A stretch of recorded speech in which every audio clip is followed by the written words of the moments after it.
Hey guys, welcome back to another episode of the Mind Muscle Connection podcast. Today, I have a very special guest back on the podcast, Laurin Conlin. So I was just looking before we got on air, episode 34 and episode 110, she was on. So if you guys want to enjoy this topic or conversation today, you can go back and listen to that. So Laurin, thank you for coming back on today. Yes, thank you so much. I always appreciate being on podcasts, especially being a repeat guest on podcasts. That means so much. So excited to dive into these topics. Yeah, awesome. I had a couple of weeks, I guess it was probably a month ago now, at least. I was kind of just reaching out like, hey, is there anybody you guys want me to have back on? And you got brought up a couple of times. So I was like, all right, I got to reach out and get her back on. So yes, I love that. Thank you guys. yeah, absolutely. So yeah, I guess since it's been, I think 110 probably would have been about a year ago or so since you've been on. So I guess in that time, is there anything maybe that's gone on in your world or anything like that since then? Woo! I'm like, buckle up. No, just kidding. We won't get into that on the podcast, but no, a lot of life changes, a lot of personal growth. I would say that last year was a very unique year. It was just very different. I was navigating a lot of personal changes, a lot of personal growth. And simultaneously, we were also coming out with an app for our company that's separate from our coaching. But so putting a lot of time and effort into that to create a different service for different clients, depending on where someone's at in their journey. So that took up a lot of my time in terms of, putting obviously all the information together, all the training videos, et cetera. And then I also was a contributor to one of the NASM courses that came out last year. It's the Physique and Bodybuilding Coach course. So I was, co-authored a chapter, authored a chapter, helped out in other different ways, did some video shoots with them. So it was a lot of just different things going on last year. And then, like I said, in navigating some of my own personal stuff. So, that's in the past year. And then, I guess so far this year, it started off great. We did a awesome event called the PEC, the Physique Education Collective. It's a group that we speak together a few times a year. So that was a really great one. And I'm also on 75 Hard. I'm finishing that up literally on my birthday next week. So going through that, which has been a nice change of pace. So yeah, just a lot of good stuff going on. Awesome. Yeah, I think last time we talked, it was kind of like everything was kind of in terms of like speaking and stuff like that. I think it was, during COVID-ish time. And so there wasn't as many events going on, but it seems like that's kind of back to the norm now. Yes, thankfully. And I'm such an extrovert and I love doing events and being in person. So it was a great way to start the year. And I'm super excited because I just find that people learn so much when they're in that environment. It's just completely different. So I highly encourage anybody, if somebody is coming to your city or not even coming to your city, you like someone and they are presenting, like I travel all the time to go see people that I'm interested in hearing and learning from. So if they're in your city, that's extra bonus points. That's easy. But if they're not, like tonight, Jordan Peterson is in Tampa and I'm going to see him after this. So that was an easy one, but I've definitely traveled so many times to events. Well, not a free trip, but it's always cool to travel. But I think with those events too, the networking aspect of it, I think is huge too. Cause there's been many people that I've met like at some of those events and still keep in contact with them. That's the whole thing, you're learning in a different way. And you're also making these different connections with people, like-minded people in your space, who you might have never met before, which is so crazy to think. Some of our closest friends are probably people that we've met in these different areas, and now we all get together and can hang out and can learn from each other. So it's so wild. And I always don't undervalue those types of events, even when they're small. 10-person events, that's actually where some of the best connections come from, is when you have these tiny events, and that really intimate learning environment. Yeah, absolutely. So for the NASM, the bodybuilding course Mm-hmm. in Physique, what was kind of your what did you do for that? Was there any topics specifically that you did for that? Yeah, so the author that I co-chaptered, my section was on going through like an initial assessment. So I wrote it through the lens of going through the assessment either in person or online, and just kind of some of the things to look for, and tone and questions to ask and those types of things. And then my full chapter was on coaching principles. So it was pretty much like the sports psychology coaching, in the weeds type chapter. So it was an interesting blend of, okay, I have to go through the literature to be evidence-based, but then also what are some of the things that I've learned over all these years coaching, right? And really blend those things together. So it was absolutely one of the hardest things it was probably the hardest thing I've ever written. And it was because you had to combine so many different things, but also make it very cohesive and easy to understand, right? So it was quite the challenge. So when I think I finished it, it was around like 13 something thousand words. And I was just like, this was a bear. Like this was, but actually it really got me excited because I've always wanted to write a book, but now I'm like, no, I really want to, because it was so hard that I'm even more intrigued now. Yeah, that's awesome. You got the itch for it. So I guess with that, was there any maybe like one or two main things that you like went into it not realizing and that you found out after like kind of diving into everything that you found out was like a little bit more important than you thought, or any insights like that? Yeah, I would say so. There's a really great book that I used as a lot of my reference. I don't, is this a video too for the podcast? I'll put it on YouTube. Okay. I'm just like showing you, and like everybody's like, we can't see that. So it's called Motivational Interviewing in Nutrition Fitness. I don't know if you've, I guess, reviewed or talked about this on the podcast, but I think I'd had it and then I just hadn't read it. It was one of those things. And that was on, the list of topics suggested, okay, let's go through motivational interviewing. And it was one of those things that was nice. It was like, oh, I do a lot of these things. And I didn't know that there was a name for it maybe. Right. And then also I was going through it and really learning, okay, how can I take what is applicable here? But then also remember that this was for physique athletes, right? So this book is not for physique athletes, but the course was. So it was trying to take some of these things like, okay, what are some of the aspects that are validated? And then also, how can we apply this in this lens?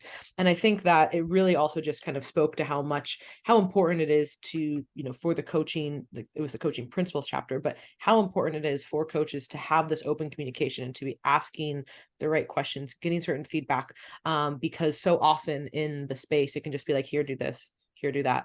And there's not much dialogue. And to some degree with physique athletes, it's kind of like, hey, yeah, this sucks. Let's go, keep moving. Right. Like there's not, there isn't always a need for a lot of dialogue. Right. But in the general coaching practices, we still need to be putting that into the larger picture. And also making sure that we're taking care of clients at all different seasons. And I always really try to, no matter what I'm talking about or who I'm talking to, I really try to make sure that we get that across.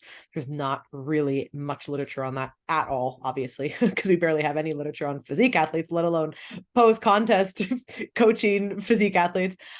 But in my experience on my own coaching, and then also, talking with other high-level coaches as well, that is absolutely the most critical period that we need to be helping clients. So it was really cool that I was able to weave in some of the literature and then also some of the practical stuff and create some scripts in there as well. And the whole thing is amazing. I'll send you a link for it. You can put it in the show notes. It is top to bottom, in my opinion. If you are somebody who is interested in physique sports yourself, or if you are a coach or someone who is interested in coaching these types of clients, hands down the best. There is the basic kind of fundamentals of, nutrition and training, programming, understanding, kind of the overview of all the important things in terms of programming and understanding someone's body and all of that. And then we get into some of the, more coaching principle type stuff. And then even some of the nitty gritty stuff, like one of the chapters I reviewed I was doing some of the questions. I was creating the questions, and they're like all about peak week. You know what I mean? Like a whole, Dr. Scott Stevenson wrote that. So it was a phenomenal chapter. But so just stuff like that, like it's really the full picture of everything. So if you are interested, even remotely in this stuff, I'll send you a link and you can put it in there. It's such a great resource. Yeah, I know there was a ton of great authors and like just a ton of great people that were in it. I think Dr. Eric Helms was part of it as well too. At least some of it. So yeah, that's Chris Barakat, Scott Stevenson, Dr. Campbell reviewed some things. Eric Trexler was in there. Like all I was like, man, I am honored and blessed to be on this panel. Awesome. So well, and like you said, it sounds like it's not something that's just like, hey, here's kind of what the like macros would be, what the training is like. It seems like it really takes a really deep dive into like all aspects of it. The whole holistic approach of it, which is what was so missing in this space. Just in general. Yeah, absolutely.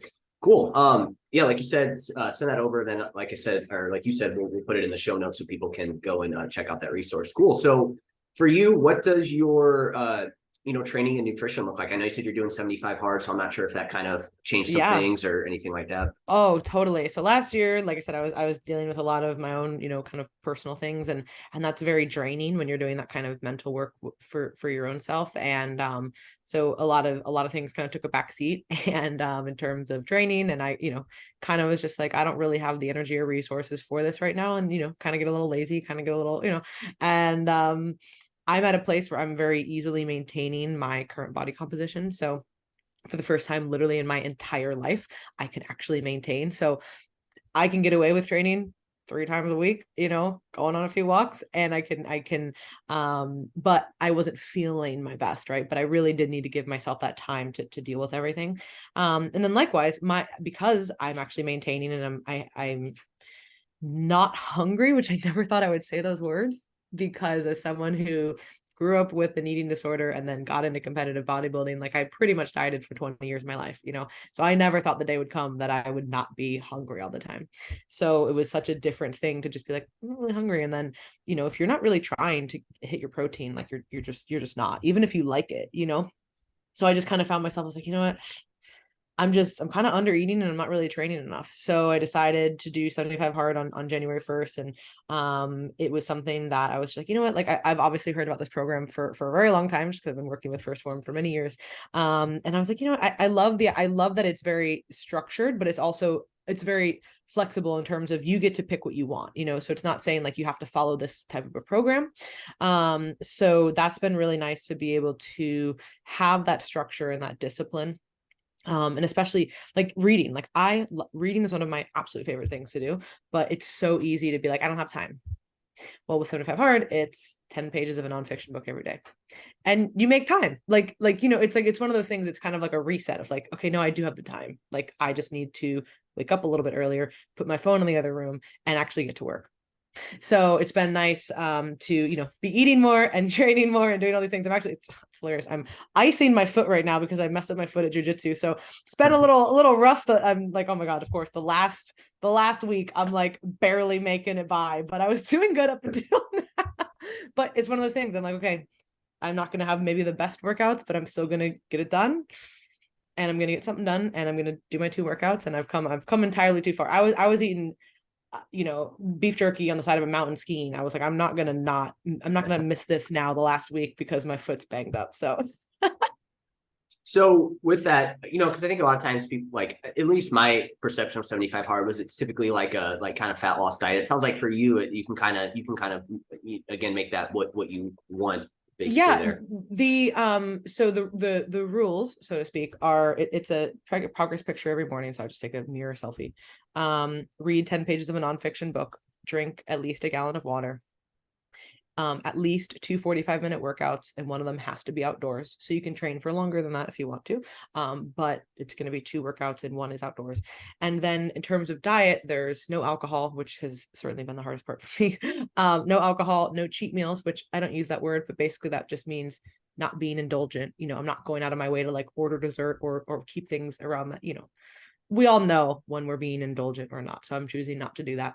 And then it's follow a diet, and it can be whatever diet that you set. So for me, I set a protein minimum, a fruit minimum, a vegetable minimum, and I actively told myself I'm going to be trying to eat more. So that's been my diet, so to speak. So it can be, a lot of people, I think, do use it for fat loss because that is, a lot of people are interested in losing body fat. So it works out really well because you are doing the training. But for me, I was already going on walks and stuff. So I just kind of adjusted my schedule to where it's like, okay, I lift, I do walks, and then my extra kind of few that I have in there are either more cardio sessions or I do, this weekend I did jujitsu, but typically I'll do like yoga or I'll go do like a CrossFit class, something like that, so it doesn't have to be fat loss. I think a lot of people think that, just because of the nature of the program. But for me, I've been actually trying to eat more. So it's just held me accountable. Like I said, like I made that joke about skiing, but really like I'm skiing and I'm okay, I need to hit my targets. How am I going to do that? I need to get groceries delivered. I need to make sure that I pack enough in my fanny pack to eat because I'm going to be out all day. I need to get up at 5 and I need to work and go to the gym. Like, so it's a little extra step of planning, but it's been really, really nice to get back into that.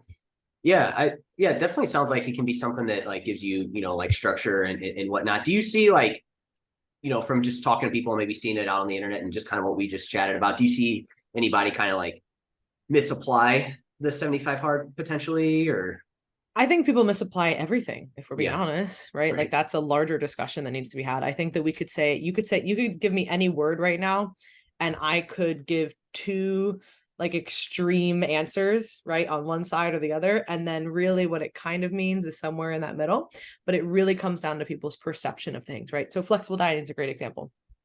Well, first of all, what does that mean, right? That could mean a lot of different things to a lot of people. So that's number one. Oftentimes words have different meanings and different contexts to people.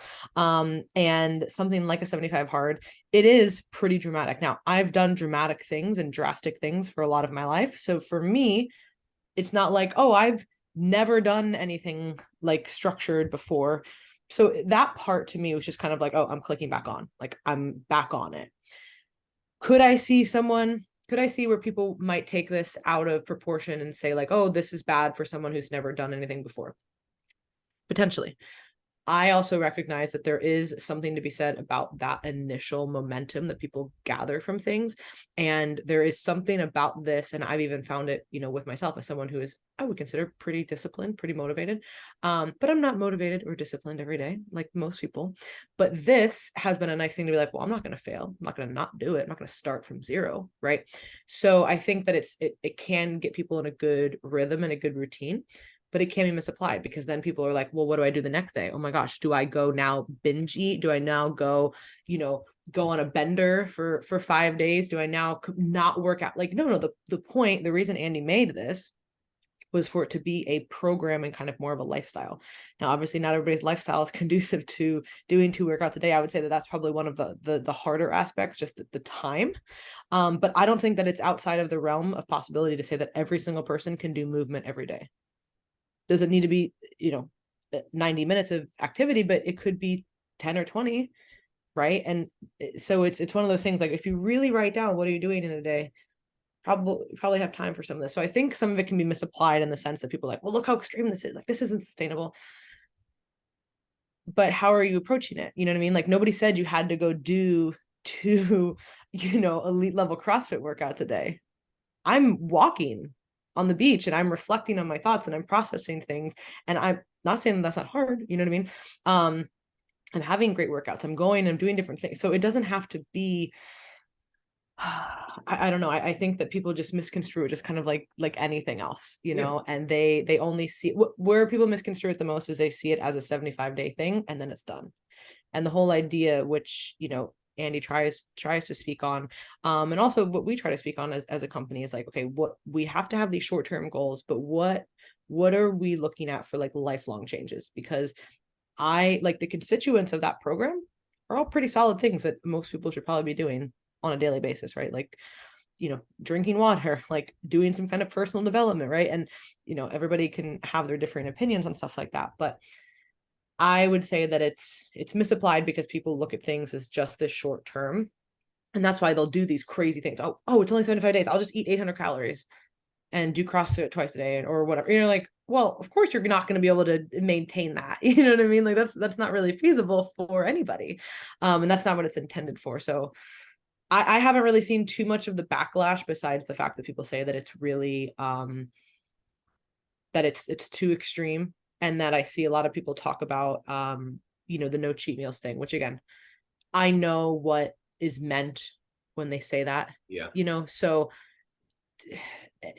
again, we have to, I made a story on this the other day. It was like, oh my gosh, this is so silly, but it really grinds. I try not to let things bother me, but this one really bothers me. I made a video. It was an exercise demo of using, like the hip glute machine thing that's like weird that like who the hell uses that, but it's actually great. So I was training with Brett the other day and we were going through it. And I'm like, oh my God, this is so awesome. Like I always avoid this machine, but this is really great. So we did 3 very distinct variations. Now, obviously I'm aware this is training my entire glute, but one of like, you can see I'm in a different body position, different starting position, different end range, different weights are being used, like the cadence, everything is different. And I said, hey, this one targets the full glute. This one's more upper glute. This one's more lower glute, because that is really how it's working. Someone was like, can you show me on an anatomy map where the upper and the lower glute? Listen, I get it. So sometimes you just have to categorize things in an easy way for people to understand. So when someone says no cheat meals, don't just eat like a fat fuck, right? That's what it means. Don't be doing that. Now, again, I don't use those words because I've gotten that out of my language. I know how to moderate myself, but for the average person who's finding this challenge and they really want to make a change, if you said, what's a cheat meal? Someone would go, oh, it's probably me overeating or me being indulgent. maybe they wouldn't use those exact words, but you know what I'm saying? Like people get what that means. So I think that that's where some of the backlash comes from, is that, and I totally get it because I don't use that word either. But again, I think if we step back and we say, well, what does this really mean? Okay, yeah, I can get on board with that, so. Yeah. So like, kind of sounds like there with that, like in terms of the specific cheat meal, like you said, it's all kind of like, I guess, what you mean by that. But again, it's not like you can't have anything tasty. Again, it's just like, how far do you take it, right? It's like, a cheat meal would be like something where you, like you said, you just like indulge and you're overeating at that point, essentially. Yeah. And I've always looked at, I've even said that to me, cheating, right? Again, don't use that word, but cheating Right. or overindulging or overeating, it's more of how you feel about it, right? There's a very big difference. Like you could binge or overeat on like apples, right? Which nobody's going to. But let's say like if you have this feeling like, oh my gosh, I shouldn't be having this. I feel all this guilt. I feel this certain kind of way. I have no control over it. Like that, like you could label those feelings on literally any food. So to me, the cheat meal is when you're feeling out of control, you're feeling really indulgent, you're saying all caution goes to the wind with whatever choices. I'm not going to moderate myself. I've turned off the switch of anything that is remotely healthy. So yeah, and then everybody has different foods that are like that for them. Like, so for me, I know ice cream is like my indulgent thing, right? So I said, you know what? I'm probably not going to be keeping that stuff around the house. I'm probably not going to go out to eat it. I've had Yasso, Yasso, like frozen yogurt, Greek yogurt bars, but I'm not going and buying stuff, right? I'm not going out of my way. I'm at a restaurant, I'm not going to order dessert, right? So it's just like that little tiny switch. It's like, I'm not going to do that right now. And it's been a good practice of discipline in that sense. So I can see where it gets a little dicey with that word. And I think a lot of people have a lot of strong feelings about cheat meals, right? Which I certainly understand, but I think that we have to look at it in the context of what is this really trying to get across? And there is a limit for everything. So to me, I don't look at, oh, I had some dessert hummus with pretzels. That's not a cheat meal to me. If that was a cheat meal, we got bigger problems. Right. But that's also because of where I'm at in my life. So yeah, it's a tough one. I get that one gets people a little riled up. Yeah, no, absolutely. Yeah. And there is a lot of like, kind of like what is considered a cheat meal. But again, I think, like you said, I think a good way to look at it is just not being like overindulgent. Because that, again, it's just displaying discipline, like you said. So that's really what cool. the whole program is about, is about discipline. So it's like, would this be a choice that I should probably not? Okay. Yeah. And like you said, most people know where that, where that is. So yeah. So as far as like your training side of things go, you kind of mentioned you're doing some I'm not even gonna say it right. BJJ. That's what I call it. That's how I say it. Jiu-jitsu. No, I'm not. It's very sad. For about 2 years, I trained. I loved it so much. It's absolutely incredible. And I had not been in about probably 9 months, 10 months. And then one of my best friends, who I became really close friends with because of this, he was like, hey, because he moved, so he's in a different school now. And he was like, hey, I'm gonna let's go on Saturday. And I was like, oh, fuck. Okay. And then it was great. Everybody was there. It was like a whole party. It was so fun. Well, my definition of fun, which is questionable, but right. So go to class for, the hour. And then I actually did roll, which is like when we're doing the live stuff. So it's, you're really just going to try to submit someone. And it was so fun. But yeah, I kind of banged on my foot with that because I'm the most injury prone person ever. And this used to happen when I was training. The only thing that actually helps is me staying off of it and not training at all for basically have to be sedentary for 3 to 4 days, but I can't really do that right now. So I'm trying to moderate the best that I can. But normally I'm just sticking with lifting. And I love my walks. I talk about walks all the time, but I love walks. I mentioned a little bit before, sometimes I'll go take a CrossFit class, which is generally, it's like their cardio day. So I mean, it's some other moves, but I'm not doing muscle ups and shit. Let's be honest, but let's be real, not trying to flex like that. It's mostly their cardio based day. So sometimes I'll do that, or sometimes I'll do yoga. But usually I lift about 4 to 5 days a week. And then the other days are kind of sprinkled with that other stuff in terms of, I've really been enjoying yoga. Is for anybody who does yoga, you're like, well, that's maybe not a workout. Well, maybe not. If you don't do yoga, it is a workout because it's just very, it's very just challenging in a different way. And doing yoga for 45 minutes is like a mental strain because you're like, man, when is this gonna end? Like it's very interesting, but it's a good practice of like, I love meditating. But it's a good to try to like blend those worlds of like physical activity and also like mindfulness. And I could never do that before because I was still kind of learning the moves, and I'm very much still learning the moves, but now I'm kind of getting more into a flow, so to speak, which is fun. I'm like, oh, now it's clicking. Like now I kind of get why people like this. Yeah, me and my fiance, we did yoga. And this was probably a year. It's been a while, and I've only done it once, but we did like a YouTube one, and I mean, it was super challenging. It was like 45 minutes, and I mean, I felt Mhm. great afterwards. But there was definitely some muscles that I was just like, oh damn, I didn't even know that was. It's just hard in a different Yeah, way, I'll tell you, you guys should get this. It's called Downward Dog. It's an app. And it was like $50 for the year. It was like super cheap. And what you can do is you can choose, it's anywhere from like 10 to 60 minutes. And then you can choose the type that you want, the level that you're at, the sound that you want, the voice that you like, the whole thing. So it's really, really nice. And I just set that up. You can put it on your computer or obviously on your phone. And, you know, I'm a big proponent of like going places and doing things.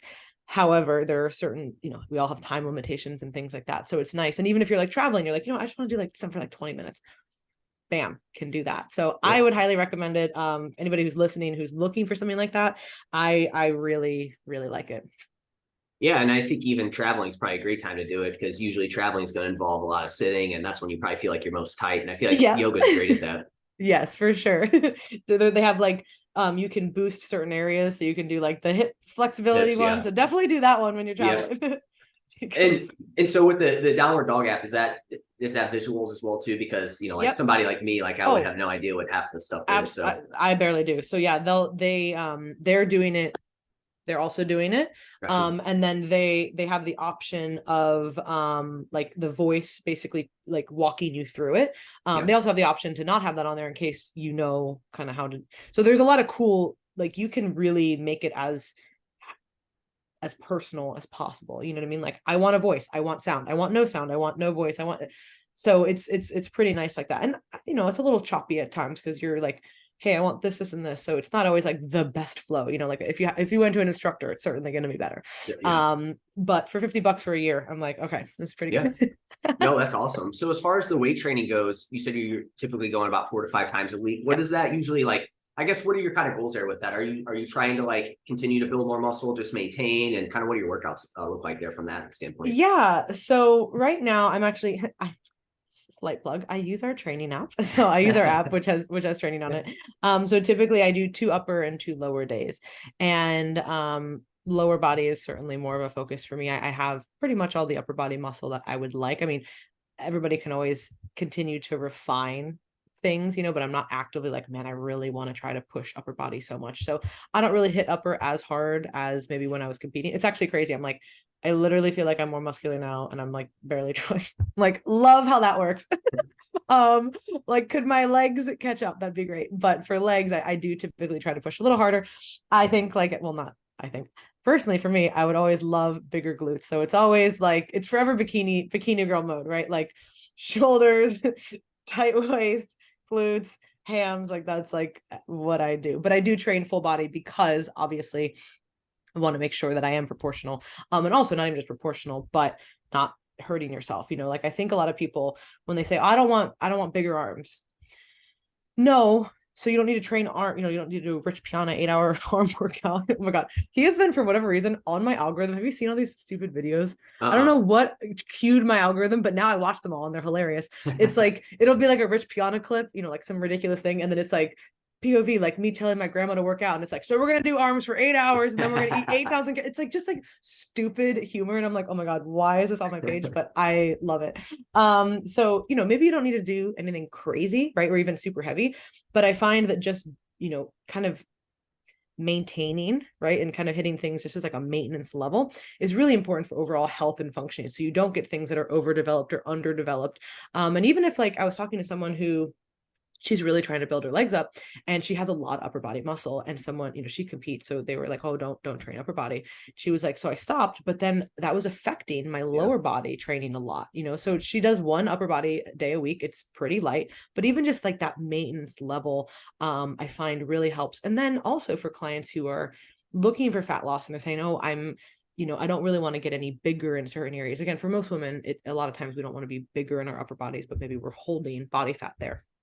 I always just find that the end physique looks better when somebody trains, even if it's a little bit. We don't need to do a ton. Again, maybe 1 or 2 arm things, like it's not like we're crushing weights over here and spending a huge amount of focus on there. But I just find that the end product of the physique looks substantially better when clients do train all muscle groups. And of course, the ones that you are trying to grow more, you push more calories those days, those types of things. But yeah, I would say that focus is probably forever bikini body, in terms of that.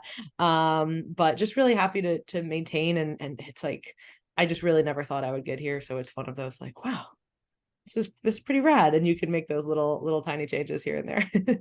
Yeah, no, that's awesome. So basically you said, and like you said, I agree with you. It's like when people don't want to have, like for women, I feel like it's typically, hey, I want to train upper body less or not at all. And then for men, it's typically, oh, no legs. And it's like, I mean, either way, like you said, you at least need to do something there with that. I think that's super important. But even once a week, once a week, hit everything. If we're talking about, you don't want to do a full upper day once a week. Don't want to do lower, do a full lower once a week. And your overall physique, I think, will look substantially better. And even short workouts, I've noticed that once people start training, obviously it comes down to muscle maturity as well, right? How long you've been training is certainly going to play a role. If you're a new lifter, it's going to be very different for you. But if you're someone who's been training, even off and on, but training for a while, you can get away with a lot less. But you have to put in that work first. So I think what a lot of people are seeing, and that's why I always try to preface it with this, like, hey, I'm maintaining now, but I've been lifting for almost 15 years, and I have been actively trying to do this. So this is not like a mistake, that I am maintaining. I've been an athlete my whole life. I've been lifting for almost 15 years. Like, there's going to be a different quality of tissue, and I'm going to be able to maintain on a lot less now. But if I did want to build, because I've been training for so long, I would have to spend substantially more time to build a little bit more, right? So when you're first starting, like, yes, you need more of a base, but you're going to see results faster. Once you have that base, you're going to be able to maintain easier. But in order to make changes, you're really going to have to overload in order to see any kind of substantial growth. Right. Yeah. Like you said, once you get there, it's definitely a lot easier to maintain than it is to obviously, if you want to continue to build more, you really do have to push it, which is great. Right. I mean, I think you can utilize that for what you're trying to do. So I guess off of that too, what are some other things that for you specifically, you kind of like would be the main differences between like your upper and lower? Is it like less volume for your upper? Again, I think you kind of mentioned you don't push as hard. So what does that kind of look like? Yeah, it's just, I'm not training as heavy, especially like now, right? We'll just take my body as an example. I'm not competing. So not like I ever trained super heavy, just because I'm somebody who's much better with higher reps. I don't recover well from really like heavy training. I did one powerlifting meet and my body was literally like, at the end I was like, oh my God, like I'm not built for that. I'm built for reps and endurance, like all day. You know what I mean? So for me, it's just a matter of like, all right, maybe I would have really tried to push this overhead press, that much heavier. And it's like, I'm okay to do seated dumbbell press. I don't need to bang up. Like, I have enough injuries accumulated over time where it's like, do I want to bother this today? Probably not. Or, hey, I'm feeling really good. You know what? I still can push. So it's not to say I go in there and I just putz around with like 5-pound dumbbells, but the intention is different. And I would say that, yes, probably total volume is also going to be different. And now that I'm also just in a place where I am maintaining, I can have a little bit more flexibility in terms of like what I'm choosing to do, which is also fun. And then in terms of lower body, I would say that it's just, again, a little bit more intentional. Okay, I'm really trying to, like, I always want bigger glutes, duh. So it's like, okay, what do I need to do? How focus? And even like today, right now, it's really hard to do some weight bearing stuff. But I was like, well, I have to do 2 workouts and I don't want to sit on this shitty ass spin. I have like the oldest spin bike ever. So I did my first workout this morning on that, which I was like, oh my God, like brought it outside and I'm like, this is awful. It's good for like 20 minutes. 45 is a little rough on there, but so did that. And then I needed to do lower. So I just did some very glute focused things that were, not crazy, but okay, got a 45-minute workout. Actually, it was like 49. And I got a pretty solid pump. And, so again, it's like, it's not, not every day is going to be this great training day, given injuries. And that's okay right now because I'm in this space where it's not as big of a deal. Whereas let's say if I was competing, I got a show in a few weeks. Well, I don't really give a shit about how I feel. I'll deal with the foot later. And we'll go from there. So I don't want to say that like my lower body days are so heavy and so crazy. But they're just, again, I'm going to try to push a little bit more on those. And then if I have an extra day, I will certainly do an extra lower day instead of an extra upper day. Unless someone's like in town with my friends, like, hey, let's go train. Okay, you want to do upper body? Let's do upper body. Because I love training with people. So if a friend's training, I'm in. I don't care how sore I am. Like, I'm training. I'm doing it. Doesn't matter. Yeah. I love it.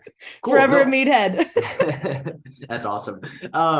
No, that's really helpful because like you said, we both said, I think there's going to be a lot of people that want to focus on one area more than the other. So I kind of told you off air, one of the things I wanted to talk about was like training mistakes that like, I see women make in training. And so I felt like as I was listening to you, I think it'd be cool to maybe just switch gears just a little bit and change that to like leg training mistakes that you see women make.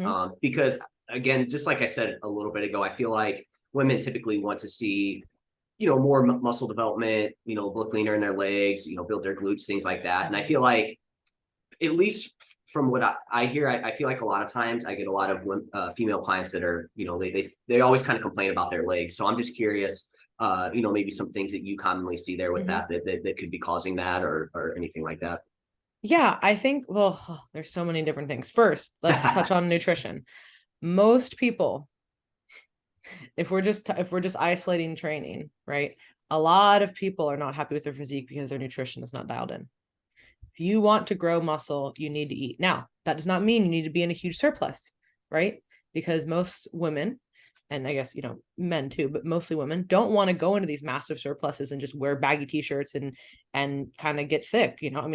Some people are genetically predisposed to get thick in great ways, right? Like if that's you, then have at it, right? But not all of us have that. So it's like, if I get thick, I'm looking like SpongeBob. So it's like, there is like a level of like, yeah, my ass gets bigger, but so does my stomach. And that's not the look that we're going for. So for a lot of women, they hear, oh, I don't want to eat more because I don't want to get bigger. I'm not talking about a huge surplus, but I am talking about we need to be at least at the top end of maintenance. So finding that is super important because most people don't even find that because they eat super erratically. So that's number one. But getting to that top end of maintenance and maybe a tiny surplus. And also, how are we partitioning our food? Are we eating enough around the training bout? Are you having enough protein on a daily basis? Can you put more carbohydrates around your training sessions? And even if maybe your hunger signals are low, for a lot of clients, I'll have people eat more on those days, and particularly like intra-workout carbs. Hey, on your training days, let's get in 20 grams of carbs here. This is going to be an ideal time, and you're not really going to feel that from a hunger or satiation perspective. So there's a few things there in terms of just like, I want to grow my legs. That is going to be number one. We have to look at, okay, what does your nutrition look like? And then in terms of training, as far as mistakes, I will see that I see both ends of the spectrum. So people either think they need to train super heavy or they only train super light. Right. And I feel like it needs to be both. So, you'll see some people on, everybody knows, okay, hip thrusts are categorically speaking, probably the best glute developing exercise just in general, like the movement pattern itself, how you can load it, the ways you can do it, low rep, high rep, weighted, banded, single leg, like there's so many different ways, right? So let's just say, okay, hip thrust is probably one of the best exercises.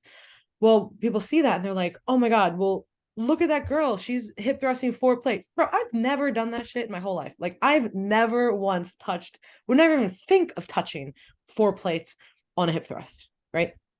Now we already talked about, I don't love heavy training, but I've deadlifted like at my peak, like 300 pounds, which again, I know is nothing for most people. Now I could do like 185, but I wouldn't even at that point have considered doing it. Right. So, but you see some people do that. So they think, oh, I have to train really, really heavy. And that might not even be the best use of your energy. Right. I would say, this is my personal belief, that if we could put heavier training into squats or deadlifts, just because of how many muscles those are working in comparison to just a hip thrust, and then we can do like a still heavy, but moderately heavy and a little bit more loading with the hip thrust. That's my personal bias, but again, different discussion. So I think that people are either thinking, oh, I have to go super, super heavy, or they're like, no, I'll just do banded or, really, really light, like 30 rep glute stuff. And that also works amazing and can be super great in terms of like pump, and you can do a lot of volume, but not really feel super beat up. But I think that the magic is really when we can combine those things. So we can take some compound lifts and we can do those, and we can do a variety of compound lifts. Like if we're talking about physique development, we're not talking about powerlifters. So you don't have to just do the basic back squat and regular deadlift. You can do a bunch of different variations. Like one of my favorite deadlift variations is a straight leg sumo. Like I love doing that. I can't go very heavy on those, obviously, but it's one of those things that's like, man, this is so hard and this feels amazing. But you could be like, hey, I got some blocks. I want to do some heavier training. Okay, let me do some block deadlifts, right?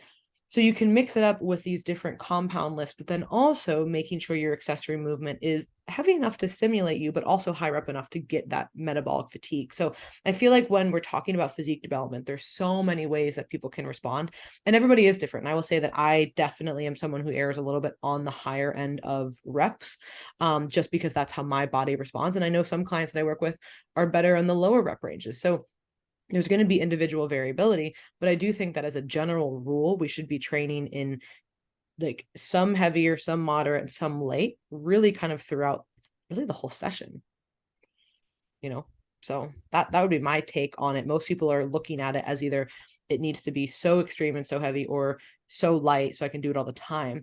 And then the people who fall into this camp, a lot of times the light, and people can't see, I'm like circling the fake graph that I'm making in my mind. The train really, really light group, they will train all the time. And they're like, oh, I'm doing this 4 times a week. And it's like, whoa. Now there are some people who will talk about doing high frequency training, and that can work for some people, but the total volume per session has to be really modulated, right? So I talked about him earlier, but Dr. Scott Stevenson, he has a training protocol program called Fortitude Training. And one of the things that it plays off of is this frequency, right? So you're pretty much doing every body part every time you go to the gym 4 times a week. And I did it for a short period of time. And I was like, actually, I feel great doing this, because you're pushing just enough to get a stimulus, but you're not pushing so hard that you're completely tanked for your other sessions. But what I find is that most people who are like, oh, I want to grow my glutes, I'll just do 4 booty band workouts, a week, not really eat. And then you're like, well, why aren't I growing any muscle? It's like, well, we have to do a little bit more than that, but we also need to make sure that we're resting too. So I find that, and then of course, this goes without saying, but maybe not, don't overkill the cardio. If you're looking to build, now I'm not against cardio. I definitely have changed my position on this like quite a bit, as a coach and just someone in this space. But it's a different output. If you're having, you're taking spin classes multiple times a week, you're taking F45 classes multiple times a week, or Orange Theory, or any kind of those class-based, cardio class-based, cardio-based classes, geez. Or you're just doing a lot of your own cardio, right? Oh, I'm on the Stairmaster an hour every single day. Well, that's going to be pretty hard to build. You're definitely going to lean out. But I would say maybe put some of those resources towards, maybe do 30 minutes and then put some of that extra time into your training sessions, really be intentional and really see how hard you can push yourself. No, I love all those, and I want to dive into a few of them. But as we're like kind of talking specifically about training, so one thing that I'm curious to hear your thoughts on this is like, in terms of like the intensity of training, like somebody pushing themselves, do you find that like, I think with the legs, it just, they suck to train, right? Like it's hard. And so like, I feel like sometimes it can be easy to leave too many reps in the tank potentially. And I'm just curious, is that something that you potentially see, or what are your thoughts on that? I think it really depends on the individual and how they're viewing it. If they're like, I love leg training, they're not going to view it like that. So someone who doesn't, like, for me, if like someone's like, hey, we're going to have a killer chest session, I'll be like, oh, I don't want to do this. You know what I mean? It's going to be different than like, oh, we're going to go kill glutes. Like, I'm excited for that, Now, am I excited every time? No, because there are some days you get in there and you're like, I don't want to do this. And like you're talking about, like that kind of, it's almost like a nervous feeling. You ever get like nervous before the gym when you know it's going to be like a hard workout? you're like, man, this is really going to take it out of me. And legs are certainly going to take it out of you much more than upper body, even no matter how strong you are in your upper body. I don't care who you are. Like your leg training is going to be harder. But I would say that it's certainly going to be dependent on the individual. I would just say that in general, pushing yourself is something that really takes time to develop. That is a skill that has to be honed just through reps. Like I don't find that there's any real way to shortcut that. And I find that clients, one way it can really help is when they do start to video themselves. And this is something that I think my learning style has developed this way now, which is kind of hilarious because I think of all the lifting videos. So like whenever I'm trying something new, right? Like let's say it is like at a CrossFit class, whatever. And I'm bumbling around with some fucking ball and I'm like, oh my God, I don't know what I'm doing.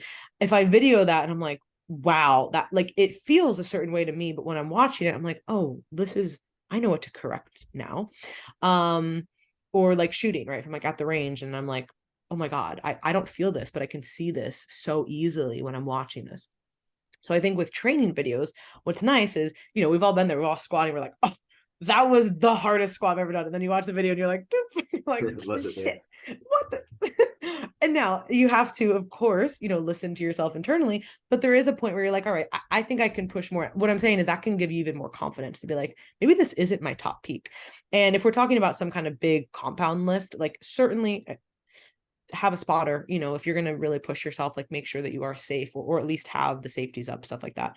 Especially when we're talking about squat and bench, obviously not deadlift. Okay. You're going to get it. You're not, no big deal. But I would say that watching yourself can really help. And then you can see how hard, or this can also help when you're training with people or have an in-person trainer. Some people find that that's really valuable. Like, man, I really didn't realize how much I wasn't pushing myself until I was, either with other people or when I was actually getting trained. So I think, but if you're alone, which is what most people are doing when they're training, 100% start to film yourself, because developing what your actual, like a real RPE scale for yourself is super valuable. But I think that only can come intuitively over time.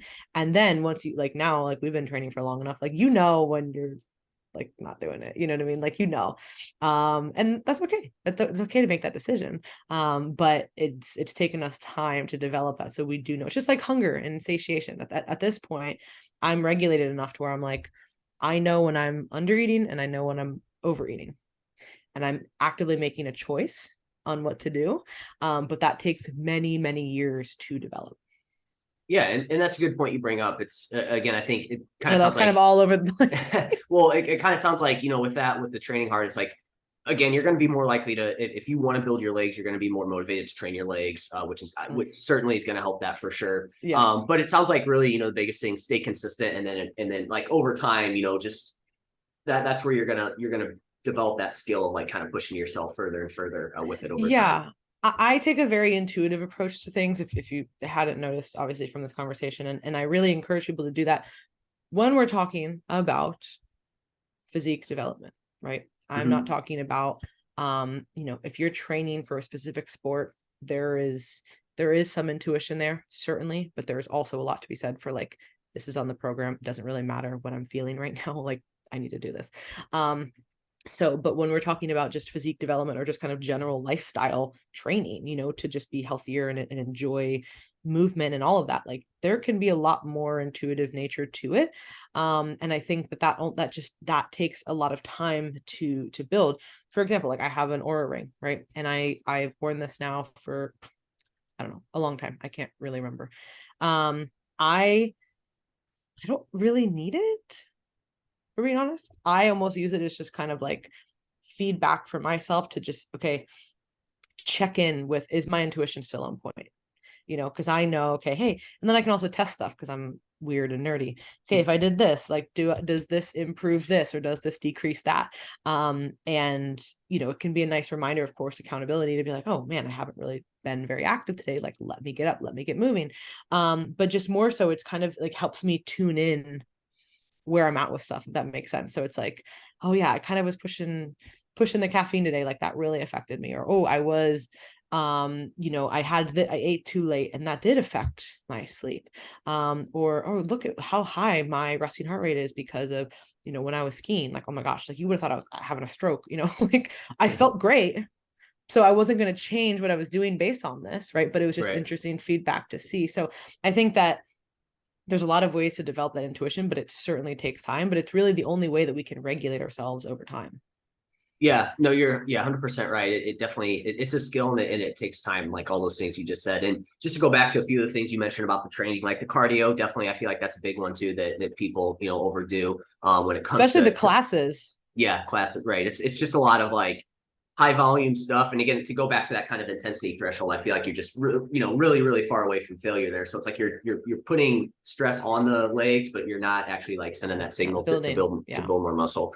And then the nutrition too. I'm glad you hit on that. I'm glad that was the first thing you kind of mentioned. And again, from like an overall standpoint, what are you doing from day to day, making sure you're not always in a fat loss diet, but also too, like around your workouts, making sure you're fueling up around your workouts too. And that's probably a thing that people overlook as well too, in that regard. So underutilized, and this even goes for, again, I'm not talking about competitors or athletes. I'm talking about general population. If we're trying to improve our results, you know what I mean? Like, we need to be doing things, and that doesn't mean that you have to, oh my gosh, if this was 25 grams of carbs and I didn't have it, we're totally ruined. Like, no, we don't need to be insane or neurotic about it.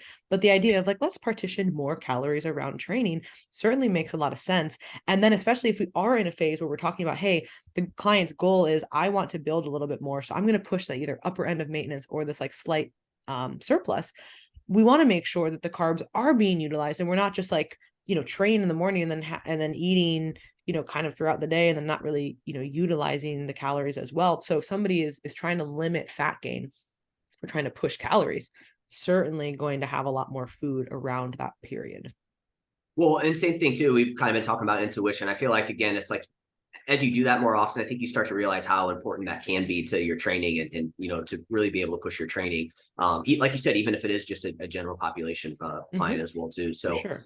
on the nutrition side of things, I know you kind of hit on this earlier, and I think this is a cool kind of segue into this is, you mentioned that like you felt like you were under eating, before you started doing the 75 hard and things like that. What were some of those like signs and symptoms for you where it was like, hey, I definitely, that's, what made me realize I was under eating?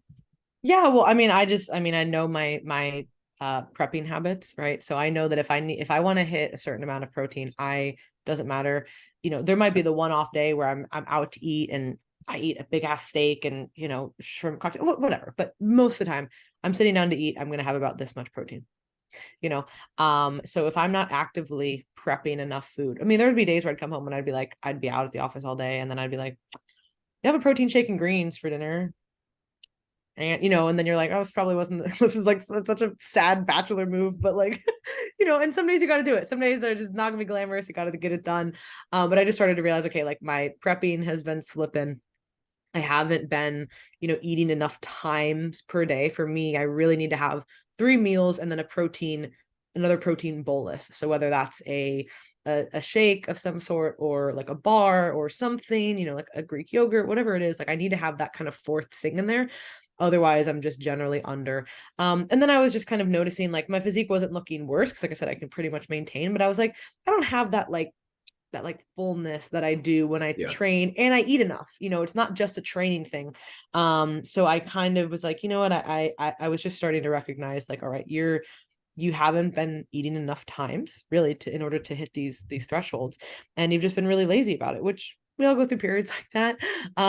But that was certainly the thing. Like, I know, okay, if I don't go out of my way to prep enough meals, like, it's not going to get done, and especially because my hunger is pretty regulated, I'll just be like, oh, I won't eat, or oh, I'll just have a bar. And that's not a meal, so it's been the act that might be that other protein thing, but I need to have those 3 meals for me to feel really like my best. And they're not extravagant meals. I mean, my meal might be a protein smoothie, so like, let's not get crazy. It's not like I'm like making gourmet meals, but like, having something that is substantial. So I would just say, yeah, like just physically knowing that I wasn't eating enough, and then also just kind of like, I don't look bad, but I don't look as like that fullness that I could have if I ate a little more and trained a little more.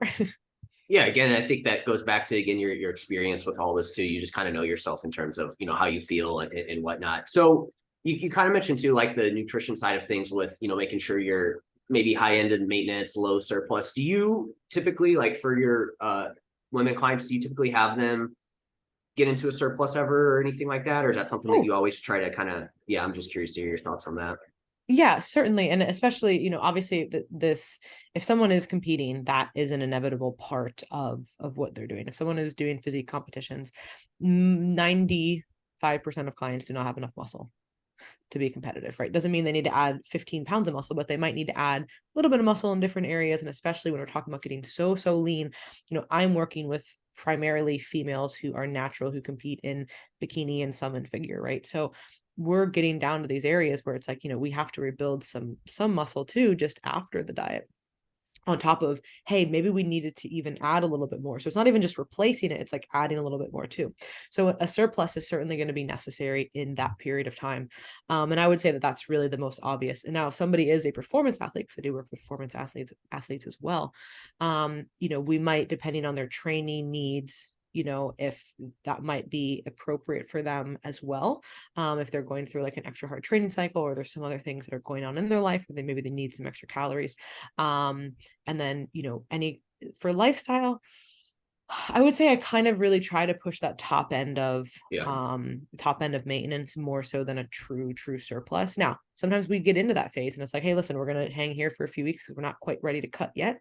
But I like to, my whole goal for clients is to be able to go through this cyclical approach, not a yo-yo, but like the cyclical approach of like, okay, we're going to diet and then we're going to kind of build back up, but like maintain-ish. We're going to diet again. And then we're going to kind of go through these cycles so that we can lose all the weight right in one fell swoop, but you're not going to look how you want. And you're certainly going to have a lot of adaptations. So I'd rather us go in this like stepwise pattern over time. So for some of those clients, especially if we have pushed maybe the deficit pretty hard, I will then maybe go into that light surplus. But yeah, I would say that's mainly reserved for physique and performance athletes, but not always, but usually. Well, yeah, because I think people hear the advice out there and they think, oh, in order to build muscle, you have to like just gain all this weight. And I think that, like you said there in that situation, it's like you could again, there's probably each client's can be in a different position, but I feel like for more lifestyle clients, it's like they've spent so many times or so much time maybe trying to fat loss diet and get leaner that like just getting you to maintenance and like you said, high into that maintenance range, it's going to be a great spot for your body to want to build muscle there. I feel like. Absolutely. Yeah. And I think that it's just, that's one of those misconceptions, and like that's what kind of scares people away from doing it. But it's like, no, you could make a lot of changes if we just made these few tiny tweaks. It doesn't need to be this whole big overhaul, just kind of like fat loss, like building muscle and fat loss are similar in that way that like, yes, drastic things are going to get drastic results, but there's also going to be a drastic like rebound effect afterwards, right? Like the harder you pull on something, the harder it's going to push back. So if we can kind of slightly do it in both directions, then we're going to be able to manage that a lot easier. And I think that that's really where clients struggle the most. Again, taking away competitive athletes, because that's again a whole different kind of mindset and different requirements for your sport. When we're talking about lifestyle clients, like they don't want to keep going through this like up and down emotional roller coaster. Or they might, which is kind of why they're addicted to this whole process, but that's a different discussion. But the end goal is to not be in that place, right? The end goal is to be actually like, yeah, this is my lifestyle and I can easily tether if I want to increase or decrease something. Okay, that's no problem. It's like me getting back on tracking protein. I have not tracked food formally since I got off stage in 2018, at the end of 2018. I hadn't. But was it hard for me to start doing this again? No, because I know how to do it. You know what I mean? So it's one of those things that it's like the ability, like after you've gone through several cycles, it's that ability to be able to go in and out a lot easier. And we don't need as many extremes. And I think that that's why they stop themselves from ever seeing the progress that they want, because they think it's so far away. And it's like, no, it's not tomorrow, but we can take a few steps, and a few steps over a year is going to get you way closer than you doing some crazy ass 12-week program. Yeah, it kind of sounds like what you meant, like what you were saying there too, is like, take that, for example, you said you kind of like to work in that cyclical approach where you do some, again, you get them higher in their like maintenance and then fat loss. And it's like kind of what it sounds like is like each time you go back to fat loss, it's like it's a little bit easier to get back to that point, and like your body's a little bit more receptive, and you're also just mentally in a better spot to be able to do that as well too, rather than like pushing that 24/7. Absolutely. And Awesome. you've developed those habits So now you're able to, this is really that lifestyle piece. When you first start, going to the gym a few times a week is a big lifestyle change for some people. After a year or two of doing that, it's kind of your norm. Same thing with like prepping food. When you first start doing that, that's super foreign. But then once you do it for a year, you're like, yeah, this is kind of just what I do. Right. So I think that it gets easier because you have a better understanding of the process. And then also you're just able to have those foundations. You're just kind of building each time that you do something, if you're doing it the right way. You can certainly be building bad habits as well, but the goal would be that we're stacking these good habits. And then over time, this foundation really is just kind of how you live your life. Yep. No, I love it. Laurin, well, I appreciate your time. We're coming up on an hour, so I want to be respectful of your time. I'm like, man, that flew. it always goes by quick. And like I said, I had like 3 other topics, but I knew that we would end up spending most of our time on. It happens with every guest. I'll come back on. No problem. Absolutely. Yeah, no, we'll definitely have to get you back on. So before I let you go though, is there anywhere where you'd like to lead the audience to, or anything coming out soon on your end that you want to push them to? Yeah, so we're going to be going through a little bit of a rebrand refresh, so that'll be out soon. Cool. Super excited for all that, and more just it's same us, but just kind of be a better encapsulation of what we're doing. But our coaching services are teamlocofit.com, and then also our app is Redefine Healthy app. So like I said, we created that so that we could meet clients in different areas. So if somebody is ready to start, but they're maybe not ready for the investment of one-on-one coaching, financially, but also from a time perspective, this is more self-guided. So that's a great place to start. Or if you're transitioning out of coaching, it's also great to have that accountability, but again, not the weekly check-in. So I really wanted to meet people at all different stages of their journey. So those are really the 2 biggest things. Then we have a podcast, the LoCoFit Show, where new episodes come out every week. And I will be sure to send you that link for the NASM course as well, for anybody who's listening who might be interested in that. Awesome. Yeah, no, that's great. Yeah, definitely want to get that NASM in there and then everything else as well too. So awesome, Laurin. Well, again, appreciate your time and we'll talk to you soon. Yes, thank you.